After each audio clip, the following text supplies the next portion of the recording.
আপু তোমাকে 500 টাকা ধার দাও না। 500 টাকা লাগবে তো? হ্যাঁ আমি দিয়ে দিবানি আবার। আচ্ছা এনে কত কত 500 টাকা, হ্যাঁ ঠিক আছে। ধন্যবাদ। কবে দিবি? দিয়ে দিবানি।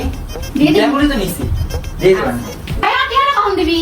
টিয়াটা দে। 2 মিনিট হলো তো 500 টাকা দিলি, ধর তো 500 টাকা আমার লাগবেই না, যা 2 মিনিট হলো না টাকা দিয়ে বারবার করে যাচ্ছিস। আচ্ছা ঠিক আছে, আমি রাখবো না। যাবি না তো? সত্যি? হ্যাঁ, হ্যাঁ। ঠিক আছে।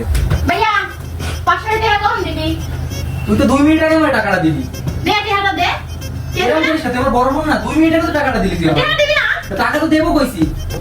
আচ্ছা আপুর কাছে কষ্ট করে 500 টাকা নিচ্ছি, আজকে গার্লফ্রেন্ডের সাথে দেখা করতে যাবো, আইসক্রিম খাবো, সমস্যা নেই। কি রে আমার ভাইয়া তো ওজন লাগতেছে কেন? আর টিয়াটা কখন দিবি? টিয়াটা দে। কি করতি যে তোর কাছ থেকে আমি 500 টাকা নিছিলাম, আমার কপাল ফুটো ছিল, তোর কাছ থেকে 500 টাকা নিছি। ধর তোর 500 টাকা, ধর, আমাকে আর জীবনে রাখবি না, ধর।